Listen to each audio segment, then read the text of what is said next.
बिहार से, जहां जातिगत आंकड़ों ने देश में सियासी हलचलों को बढ़ा दिया है। बड़ी खबर इसलिए क्योंकि महागठबंधन ने, जो इंडिया का महागठबंधन है, उसने एक बड़ा दांव खेलने की कोशिश की है। बिहार में लोकसभा विधानसभा चुनावों पर इसका असर दिखाई दे सकता है, क्योंकि बिहार में जातीय गणना के आंकड़े जारी कर दिए गए हैं। ये इस वक्त की बड़ी खबर है। मध्य प्रदेश, छत्तीसगढ़ के चुनाव में इसका प्रभाव दिखाई दे सकता है। बिहार में जातीय सर्वे पर पीएम मोदी ने ग्वालियर में तंज कसा। उन्होंने कहा कि विपक्ष ने 6 दशक तक जात पात में देश को बांट दिया, लेकिन आज भी विपक्ष यही पाप कर रहा है। बिहार सरकार ने जातीय गणना के आंकड़े जारी कर दिए, लेकिन इसके साथ ही बिहार जो राज्य है वो जातीय गणना के आंकड़े जारी करने वाला पहला राज्य तो बन गया, लेकिन दूसरी तरफ अब इस पर सियासत तेजी से शुरू हो चुकी है।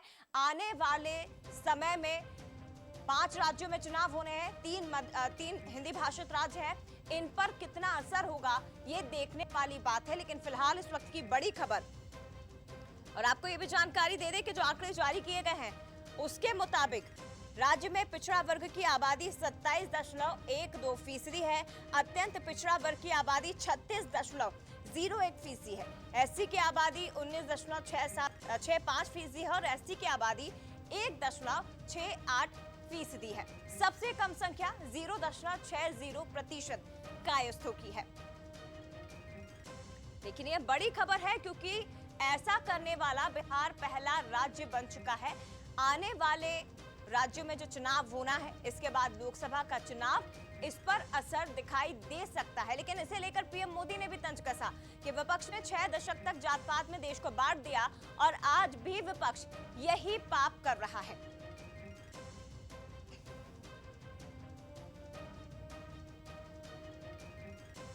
अनुसूचित जाति जनजाति की संख्या बढ़ी है ना,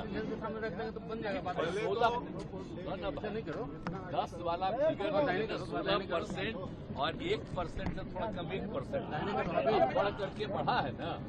देखिए उनको भी फायदा है, तो बाकी सबको लाभ मिले। अरे इसी तरह सबके मीटिंग में एक एक बात को रख देगा और उसके बाद सब लोगों का राय लेकर के और सरकार की तरफ से जो जरूरी होगा आगे कदम उठाएंगे। हम तो हमेशा से इसके पक्षधर रहे हैं। तो सरकार आई तो सर आप मध्य प्रदेश में भी कराएंगे क्या? निश्चित। जाति जनगणना पूरे देश का विषय है। पिछड़े, वंचित, अल्पसंख्यक समुदाय के लोगों की मांग है लंबे समय से कि जाति जनगणना कराई जाए, क्योंकि भारतीय जनता पार्टी पिछड़े और वंचित समाज के लोगों से घृणा करती है, इसलिए वो नहीं लागू कर रहे हैं। देखिए, अपना दल ने हमेशा जातीय जनगणना की वकालत की है और संसद में हमने अपनी पार्टी का स्पष्ट रूप से पक्ष रखा है कि हम जातीय जनगणना के पक्षधर हैं और जातीय जनगणना समय की मांग है। तो देखिए, पूरा विपक्ष तो इसे लेकर एकजुट हो गया है, लेकिन दूसरी तरफ बीजेपी की ओर से अब इस पर तंज भी कसा जा रहा है। पीएम मोदी ने क्या कुछ कहा वो भी जरा सुनिए। विकास विरोधी लोगों को देश ने 6 दशक दिए थे। 60 साल कोई कम समय नहीं होता है। अगर 9 साल में इतना काम हो सकता है तो 60 साल में कितना हो सकता था। उनके पास भी मौका था, वो नहीं कर पाए। ये उनकी नाकामी है।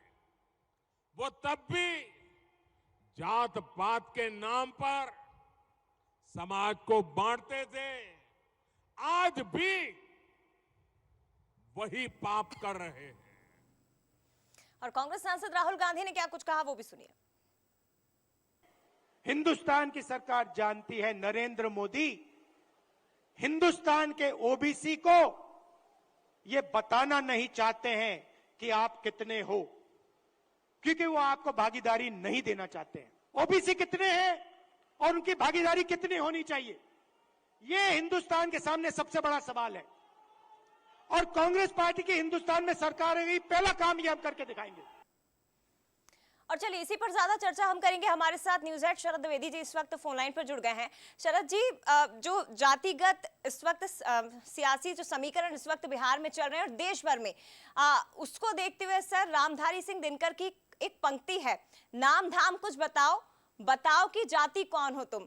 लेकिन इसका असर बिहार में जो जातिगत आंकड़े जारी किए गए हैं, उसका असर आपको कितना लगता है सर कि आने वाले चुनावों पर पड़ेगा और लोकसभा चुनाव पर पड़ेगा?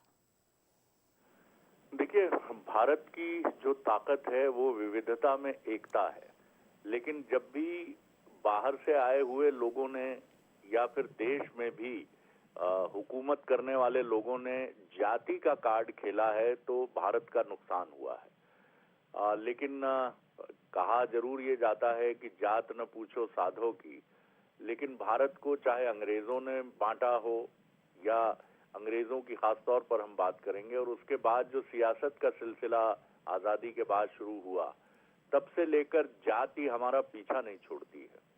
और यही वजह है कि ये मान रहे हैं राजनीतिक विश्लेषक कि 1990 के दशक में जो मंडल कमीशन ने एक पूरे देश में एक कहना चाहिए एक आग सी भड़क उठी थी मंडल कमीशन की रिपोर्ट के बाद जी। अब कुछ उसी तरह की कोशिश फिर शायद एक बार हो रही है कि ओबीसी के मसले को लेकर एक मूवमेंट खड़ा किया जाए भारतीय जनता पार्टी के विरुद्ध में। राजनीति है, इसमें किसको आप जिम्मेदार ठहराएंगे, किसको आप बरी करेंगे, ये कहना बहुत कठिन है, क्योंकि ये राजनीति है और राजनीति में ये माना भी जाता है कि सभी शरीके जुर्म है।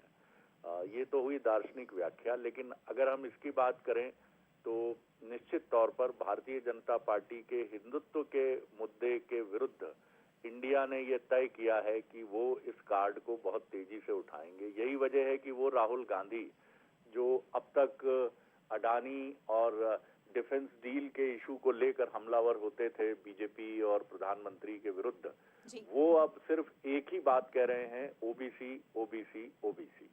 और इसकी वजह यह है कि देश में जो करीब करीब 90 साल पहले जाति आधारित जनगणना हुई थी, उसमें ओबीसी करीब करीब 52% से के करीब उसकी जनसंख्या मानी गई थी।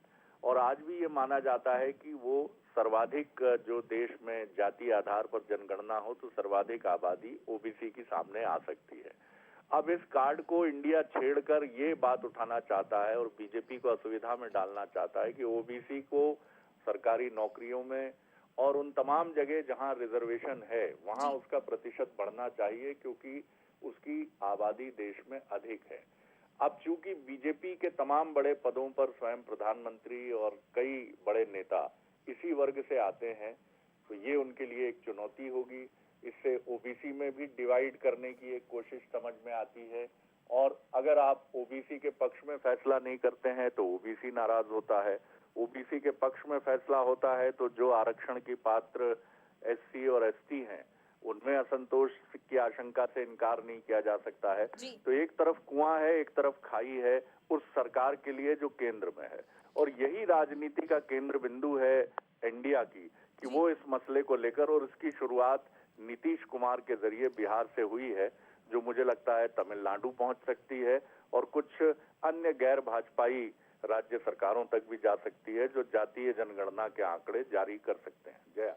बिल्कुल सर, यानी कि ये कहा जाए कि अभी तक अडानी अंबानी के मुद्दे पर सरकार को घेरने वाला विपक्ष, जिसने जातिगत जनगणना के आंकड़े जारी करके एक बड़ा मास्टर स्ट्रोक खेल दिया है, एक बड़ा मास्टर कार्ड खेलकर बीजेपी को बैकफुट पर लाने का प्रयास किया है। हालांकि बीजेपी इसका क्या तोड़ निकालेगी, ये देखने वाली बात है। फिलहाल शुक्रिया सर आपका बातचीत के लिए, जानकारी के लिए। और इसी के साथ फिलहाल बुलेटिन में इतना ही। देश दुनिया की बाकी बड़ी खबरों के लिए आप देखते रहिए बंसल न्यूज। नमस्कार।